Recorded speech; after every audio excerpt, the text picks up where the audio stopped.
What up guys, we're back at it with some Elder Scrolls 3 Morrowind. And this of course is the How to Play Morrowind series where I teach new players how to play the game. Anyways, in the last video we did some more training, we got some equipment, and I believe we were just about to start doing some stuff for the guild, because now that we're like kind of settled in with some decent equipment, it's time to start thinking about doing some quests, like maybe some easier quests. First things though, I want to go back to the armor because I kind of forgot about weaponry,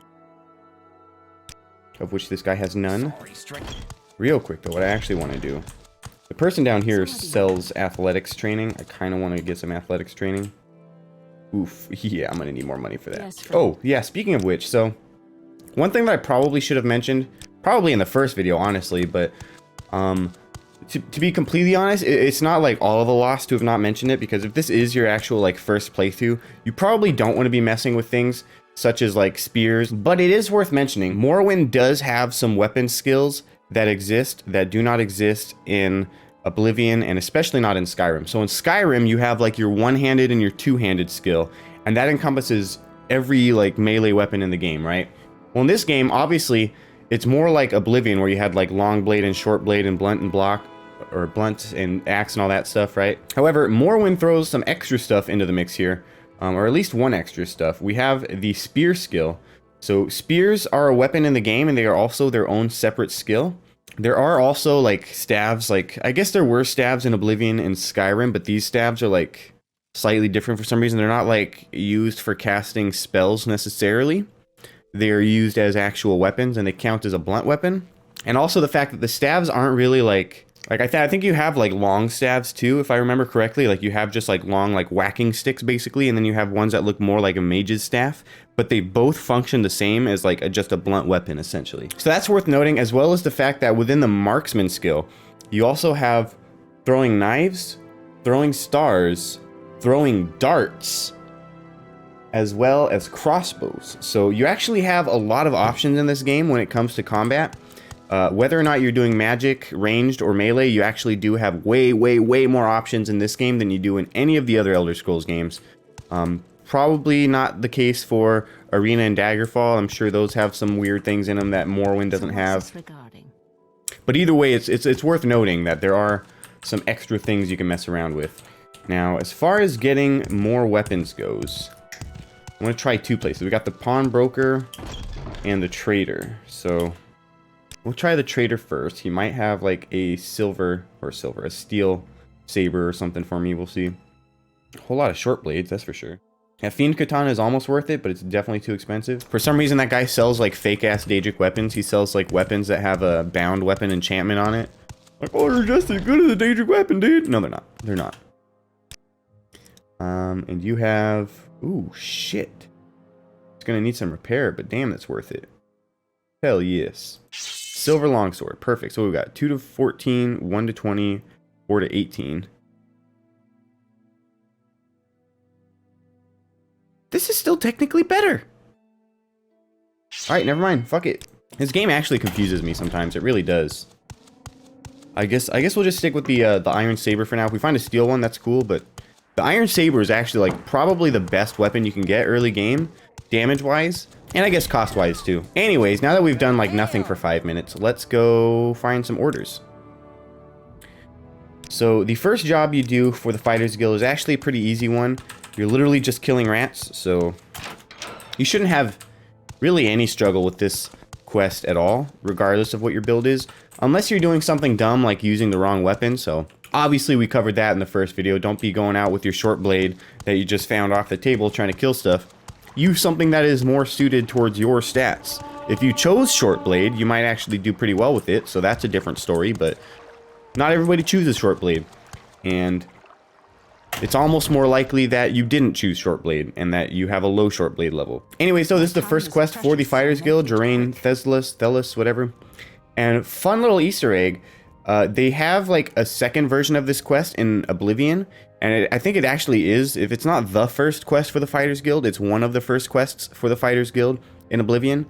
And it's the same person, it's Jerain Thelis, but in this one, in Morrowind, you have to kill the rats. In Oblivion, the rats are her pets, and they're being hunted by cougars, or mountain lions. So just kind of a fun little Easter egg if you didn't know already. The first quest of the Fighters Guild in Morrowind is very, very similar to one of the first ones in Oblivion. So kind of a fun little thing. But anyway, she gives you a storage key. And I can't remember if there's any in this one or not. I kind of forget, honestly. Oh yeah, there is one. Yeah, there'll be one rat in here. But I think the only rat she actually cares about, because I feel like I've done this quest only killing the rats up here and forgetting about the one in that room. But this is where you want to go. The key will take you in here, kill the rats, and you're pretty much done. And it's that simple. And here we have another reason why you got to make sure your fatigue isn't low, because even something as simple as a cave rat can become not so simple if your fatigue is low. But anyways, that's literally the whole quest. You kill those rats and you're done. I think you talk to her again and she gives you money. Yep, she gives you 100 gold. And you're supposed to bring it back to the Fighters Guild. And I think they give you like 50 of it. Just bullshit, honestly, but you know, that's just the way it works. But the thing about the Fighters Guild is you actually do have to give the money to them if you want to like keep progressing in the Fighters Guild. Like that first quest we did in Satanin, because that person doesn't really like mean anything to the world, you can kind of just say fuck you and keep the money. Not really the case for guilds if you want to like continue with the guilds, right? Like the only way to progress to the next quest will be to give them the money, like, hey, here it is. Actually, it kind of looks like she let me keep the money, but usually that doesn't necessarily happen. We are going to do more orders, but we're going to wait a little bit on that because there are a couple things I want to do. Namely, I want to get some better equipment and maybe do some more money making. So anyways, same story as before. We're just getting more of this stuff. Oh, the armor. I forgot about that. Oh, no. The encumbrance is real. And for some reason, my speed clicker still doesn't work. It was working. Like, it was literally working. Like, the first time I did this, it was fucking working. And then all of a sudden, it's like... we don't want to work. Oof. Bada bing, bada boom. Fat stacks. Whoa, whoa, okay. I thought they were trying to kill me for a second. Now, sadly, I'm not actually going to be able to do, like, athletics and acrobatics and all that for this level up, because those are major skills. 3, 4, 5, 6, 7, 8, 9, 10. Oof, look at that. So this is where you can run into like some sort of like predicaments here. It's like, do I want speed or intelligence? It's a tough call. And money-wise, holy shit, they used a lot of money, didn't it? I guess it kind of did. Oh, actually, you know what I just realized? This guy probably actually sells weapons. I just totally realized that. Iron saber again. I know somebody's got a steel saber. I don't know where that is. I feel like it's in Saran or something like that. So what we're going to do is we're going to go to Saran and see if we can't find some better weaponry.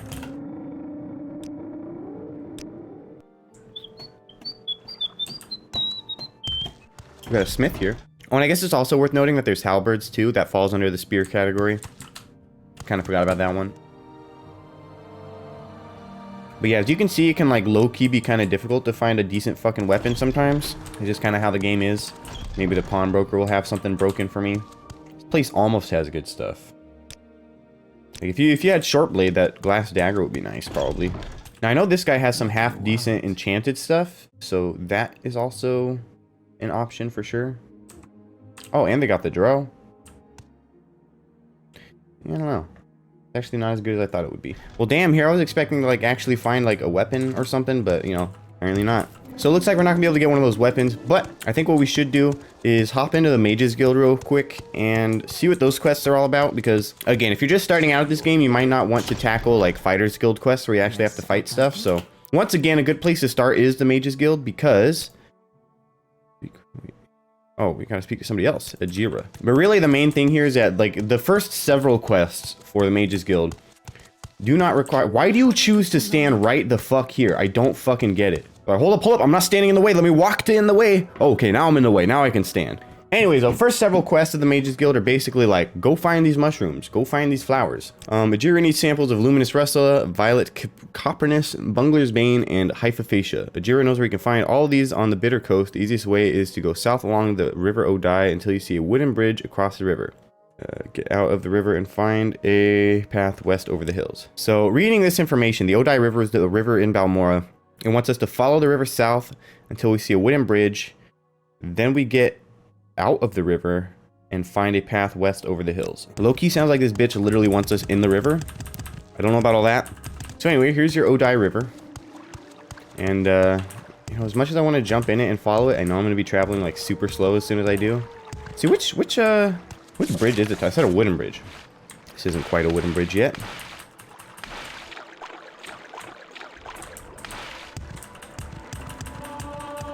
So I'm going to take a guess and say that's probably the wooden bridge.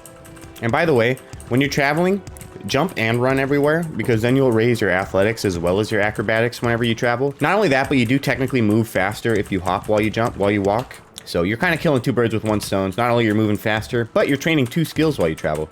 Anyways, so we just crossed past the bridge, and then it wants us to go west up this hill, I guess.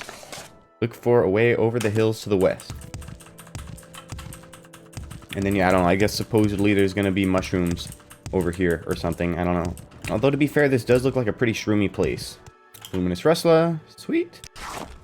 Ooh, Violet Copperness. They, like, literally grow next to each other. Never mind the fact that that's literally the stuff that I've already been getting. We need Bungler's Bane and Hypophagia. Oh, Hypophagia. And we just need Bungler's Bane. Oh, Bungler's Bane. Very easy to trick you there. Alright, so here we are. Give her the mushrooms, and what does she give us? So she doesn't really give us money, but what does she give us? She gives us 4 cheap restore health potions, so that's something, I guess. Could have been better. Could have been worse. But the main thing is that those quests are pretty easy. You don't have to kill anything. You just gotta go find something. Pick some flowers, pick some mushrooms, whatever. So basically, like, the main point here is that there's all sorts of stuff you can do. Like when you're just starting out in the game, you don't really have any skills or whatnot. There's plenty of things for you to do, aside from go out and die, basically. So keep that in mind on your adventures, that like you don't necessarily have to do the stuff that requires you to kill stuff. There's other quests you can do. You can do some training first. You can explore like towns, not like the wilderness. I think real quick though, before we leave this video, I want to do another round of money making, I think.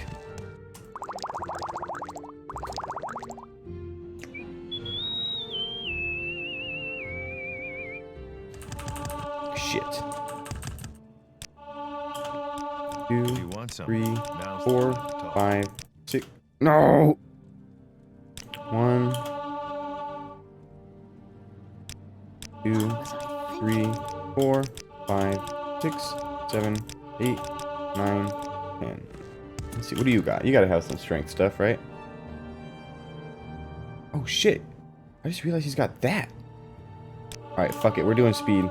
Well, that's cool. We might not get the strength this round, which kind of sucks, but we get the speed, so that's nice. I guess we could... I mean, the strength gives more of a bonus than the intelligence, so we pretty much should do strength. That's nice. Healthy speed bonus. We get a little bit of strength, a little bit of endurance. Pretty much everything good. God, this health level is atrocious, though. I can't wait to have more than 100 fucking health. We're moving a little bit faster, so that's nice. Anyway, so I think that's probably enough for this video. So hope you guys enjoyed the video. If you did, make sure to leave a like. It definitely helps me out. And if you haven't already, make sure you're subscribed to this channel if you want to check out any more of this content or any of my other gaming content for that matter. And of course, as always, for as little as 99 cents a month, you can become a channel member, help support this channel monetarily, help me pay some bills around here, that sort of thing. Yeah, with that being said, it's been Plock the Master Gamer with some Elder Scrolls 3 Morrowind, and I'll see you guys in the next video. Peace out.